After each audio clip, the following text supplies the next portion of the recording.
L'histoire commence alors que nous observons notre protagoniste. Il est un homme d'affaires de 9 à 5 le jour et un joueur dégénéré la nuit. Ses mauvais choix de vie finissent par le rattraper et il meurt d'une crise cardiaque. Il reprend conscience peu après et se demande s'il est dans un hôpital. La pièce a l'air plutôt vieille, et ce qui est encore plus étrange, c'est qu'il voit un chien volant. C'est alors qu'il voit son reflet, et il est choqué de constater qu'il est maintenant un bébé. Il s'appelle maintenant Ar, et nous avançons jusqu'à ce qu'il ait 3 ans. Il finit par comprendre qu'il est mort et qu'il s'est réincarné. Une fois le choc passé, Ar se met au travail et apprend à lire et à écrire, tout en se familiarisant avec le monde dans lequel il est né. D'après ce qu'il a vu jusqu'à présent, l'empire du 4e été règne sur l'ensemble du continent du 4e été. Ar en a conclu qu'il n'était même plus sur Terre. La magie existe dans ce nouveau monde et permet à ceux qui l'utilisent de conjurer des phénomènes mystérieux. Cela passionne beaucoup Ar, car c'est un peu comme un jeu vidéo. La famille Levent dans laquelle Ar est né est une famille noble qui gère une petite région appelée Lamberg. Ar vit maintenant dans une grande maison et il y a une tonne de serviteurs. Il y a même un chef cuisinier vivant. Ar pense donc que sa réincarnation est la meilleure chose qui lui soit arrivée. Au cours de ces 3 années, une autre chose est devenue très claire pour Ar. Il a un pouvoir que personne d'autre ne possède. Ar va voir des soldats se battre et ceux-ci admirent la fréquence à laquelle il vient les voir. Il nous révèle que ce pouvoir unique s'appelle l'appréciation. Il l'utilise sur un soldat nommé Millet, et cela permet à Ar de voir que ce type a de grandes aptitudes en tant qu'archer. Mela est choqué qu'Ar connaisse son nom, et Ar se demande s'il a déjà utilisé un arc. Millet ne se laisserait pas surprendre à utiliser un arc, car il pense qu'un homme digne de ce nom combat ses adversaires à bout portant. Ar ne parle à personne de ses capacités et se contente de dire au jeune homme qu'il a l'impression qu'il serait doué pour l'arc. Ar le supplie de lui faire confiance et Millet ne peut pas lui refuser. Millet n'a jamais tiré à l'arc auparavant, aussi les autres lui recommandent-ils de se rapprocher de la cible. Ar lui demande d'essayer à cette distance, et tout le monde est choqué lorsque Millet touche la cible en plein centre. Tout le monde pense que c'est la chance du débutant, mais Millet recommence encore et encore. Tout le monde est stupéfait et lui suggère de devenir archer. Naturellement, il se demande comment Ar a su que Millet serait doué pour l'arc, et Ar se contente de faire confiance à son instinct. Ar décide de cacher sa capacité, car il doute que l'on puisse croire qu'il peut voir des nombres qui représentent des capacités et des aptitudes. La capacité d'Ar est bien réelle, mais le seul problème est qu'il ne peut pas l'utiliser sur lui-même pour une raison ou une autre. Ce soir-là, Ar dîne avec son père, Raven, qui fait peur à Ar parce qu'il a toujours l'air en colère. Ar utilise son pouvoir sur lui et lui explique à quel point il est extraordinaire. Son père est passé du statut de fermier à celui de noble grâce à ses prouesses de maréchal. Son statut de prouesse est si élevé qu'il peut éliminer 10 hommes à lui tout seul. Raven a entendu dire qu'Ar utilisait ses instincts plus tôt, il veut donc qu'il travaille dur pour les améliorer. Ar sera un jour le seigneur du pays, et sa capacité à discerner les dons des autres lui sera d'une grande utilité. Ar a décidé d'en apprendre davantage sur l'Empire après avoir entendu cela, mais cela n'a fait que révéler la difficulté du chemin à parcourir. Les dirigeants du 4e Empire d'été sont corrompus et des révoltes paysannes éclatent un peu partout. Le pays est en proie au chaos. Si rien ne change, l'Empire tombera, ce qui entraînera une guerre généralisée. Ar craint qu'en tant que seigneur, ils doivent mener des troupes au combat. Il se demande s'il sera vraiment capable de protéger Lamberg, mais il en a désespérément envie, car tous les habitants ont été si gentils avec lui. À ce moment-là, Ar pense à ce que son père a dit à propos du discernement des dons, et il a une idée. Ar se rend en ville pour utiliser son pouvoir d'évaluation sur les gens, mais il se fatigue les yeux à force de l'utiliser. C'est alors qu'un pauvre gamin se fait expulser d'une boutique. Il ne ressemble pas aux gens du coin, et une dame dit à son enfant de ne pas s'approcher de ce qu'on appelle un malquin. Les malquins sont un groupe de personnes venues à Summerfort depuis l'autre côté de la mer. La plupart d'entre eux ont été amenés comme esclaves, et ils sont méprisés. À ce moment-là, tout le monde est choqué de voir Ar donner du pain à l'enfant et se demande pourquoi il est d'un sale malquin. Ar se demande si l'enfant va bien lorsqu'il se met à pleurer, mais il est choqué lorsque son pouvoir d'évaluation lui révèle les statistiques étonnantes de l'enfant.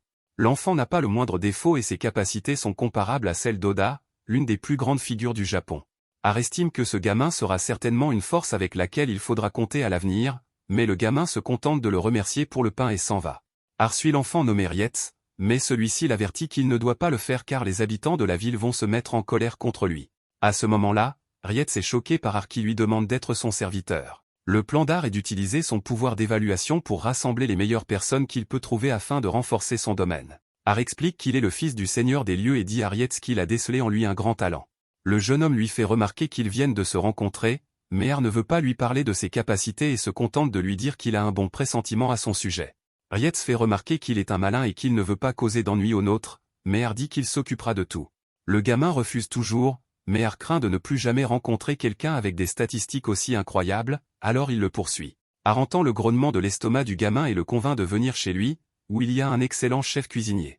Ar espérait offrir un festin à Rietz, mais les préjugés contre les malins sont profonds. Le chef ne donne à Rietz que quelques haricots, et les serviteurs lui demandent de partir lorsqu'il a terminé. Ar ne pense pas qu'ils puissent changer leurs croyances, alors il choque tout le monde en proposant de partager sa nourriture. Les serviteurs tentent de l'en empêcher, mais Ar les fait taire en soulignant qu'il est son invité d'honneur. Il s'excuse et accepte de donner plus de nourriture à l'enfant. Rietz explique alors qu'il faisait partie d'un groupe de mercenaires, mais que beaucoup d'entre eux sont morts au combat et que le reste du groupe s'est dissous. Il erre depuis sans but, car personne ne veut embaucher un gamin qui n'a rien accompli.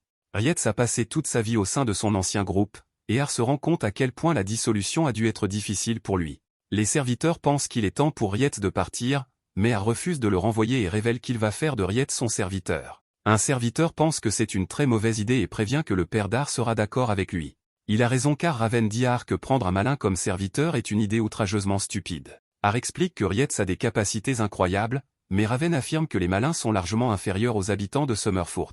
Il pense qu'il est impossible pour un malin d'avoir des capacités incroyables. Ar est donc déçu que même son propre père croit aux idées reçues sur les Malquins. Ar est persuadé que Rietz sera d'une valeur inestimable pour l'avenir de Lamberg, et il demande qu'on teste les capacités de Rietz pour le prouver. Ar rappelle à son père son instinct exceptionnel. Raven accepte donc de tester l'enfant. S'il s'avère qu'il est doué, Raven promet de l'employer comme soldat. Commencer comme soldat n'est pas aussi bien que d'être le serviteur d'Ar, mais Ar est sûr que Rietz sera capable de se faire un nom très rapidement, étant donné ses statistiques exceptionnelles. Ar est choqué lorsque Raven lui révèle qu'il va affronter Rietz lors d'un simulacre de duel pour le test. Rietz ne gagnera que s'il le bête. Ar fait remarquer que Rietz n'a que 14 ans et qu'il n'est pas sûr de pouvoir gagner contre Raven, qui a été béni par Dieu pour son habileté au combat. Ar a toujours confiance en Rietz, mais les prouesses de l'enfant ne sont pas aussi élevées que celles de son père. Raven explique qu'ils ne se battront pas à armes égales et qu'il donnera un handicap à Rietz. Les deux hommes sont d'accord. Avant le combat, Rietz se demande si Ar ne fait pas tout cela pour malin par pitié. Ar propose d'annuler le combat si Rietz ne veut pas être son serviteur, mais Rietz explique qu'il en serait honoré. C'est la meilleure offre qu'il ait jamais reçue de toute sa vie, mais c'est trop incroyable. Ar le rassure en déclarant qu'il a besoin de Rietz. Ar sera un jour le seigneur de la terre, et quand ce moment viendra, il veut Rietz à ses côtés. Rietz est inspiré et promet de faire de son mieux. Dehors, les autres soldats sont choqués de voir un Malquin. Raven lui demande de prendre une épée d'entraînement et lui explique que Rietz gagnera s'il parvient à lui porter un coup avant la fin du temps imparti. Ar reconnaît que son père possède la plus haute valeur de prouesse du pays, mais Rietz n'a qu'à porter un seul coup pour avoir une chance de gagner. Les deux combattants se présentent et Raven demande à Rietz de lui montrer ce qu'il sait faire. Le combat commence, et Rietz voit tout de suite que même s'il n'utilise que des épées d'entraînement, Raven le coupera en deux s'il porte une attaque. Rietz est impressionné par la rapidité avec laquelle Raven est capable d'enchaîner sa propre attaque sans perdre de sa puissance. Raven le repousse un peu, et le nôtre commence à perdre espoir, car son père est tout simplement trop puissant. Les autres soldats ne s'y trompent pas, car ils sont choqués par la performance de Raven. Même lorsque Raven les ménage, ils parviennent à peine à tenir leurs épées, et encore moins à porter un coup à Raven. Pourtant, ce Malcon qu'ils observent suit le rythme de Raven. Ils sont d'autant plus surpris qu'ils voient bien que Raven ne se retient pas et qu'il se donne à fond. Rietz est projeté dans les airs, et les soldats décident que le Malquin, aussi impressionnant soit-il, ne pourra jamais porter un coup au plus grand épéiste du pays. Le temps presse et Rietz se souvient de ce qu'Ar lui a dit. Rietz déclare une fois de plus qu'il fera de son mieux, et Ar est surpris de voir à quel point son expression a changé. Rietz passe à l'attaque, mais Raven est capable de prévoir ses mouvements. Tout le monde est choqué lorsque Rietz parvient presque à porter un coup, mais Raven explique que le combat est terminé. Rietz voit qu'il lui reste un peu de temps, mais le combat est terminé pour une autre raison. Tout le monde est choqué de voir que l'attaque de Rietz a en fait effleuré Raven, qui déclare que Rietz a gagné. Ar savait que son ami était doué, et Raven tient sa promesse de permettre à Rietz de devenir soldat. Raven reconnaît alors qu'Ar avait raison. Raven est capable de dire que Re a aussi un vrai talent et prédit qu'il pourrait devenir un épéiste de haut niveau à l'avenir. Ce n'est pas tout, car il est clair que la capacité d'Ar à trouver des talents est réelle, et qu'il pourrait même s'agir d'un pouvoir exceptionnel qui lui est propre. Raven révèle qu'il craignait ce que deviendrait Ar dans l'avenir chaotique qui l'attend, mais ce qu'il a vu récemment lui fait croire que le nôtre deviendra un grand homme. Il pourrait devenir un noble puissant ou peut-être même l'empereur. Il dit que ce n'est qu'une plaisanterie, car le trône est un objectif trop élevé pour le seigneur d'un si petit domaine. Tant qu'Ar portera le nom de la famille, Raven sera heureux. La performance de Rietz séduit tous les soldats, qui lui demandent désormais des conseils de combat. Nous apprenons alors que Rietz a décidé de prendre des fonctions de serviteur afin d'aider le plus possible. Ar ne veut pas qu'il en fasse trop, car ils ne sont qu'un petit domaine, mais avoir un maître à servir est un rêve pour Rietz. S'il n'y avait pas eu le nôtre, il est certain qu'il serait mort dans la rue, alors il remercie son nouvel ami. Il se promet de passer le reste de sa vie à rembourser cette dette, et Har est heureux du début de sa quête pour construire le domaine le plus fort. Merci d'avoir regardé mon récapitulatif.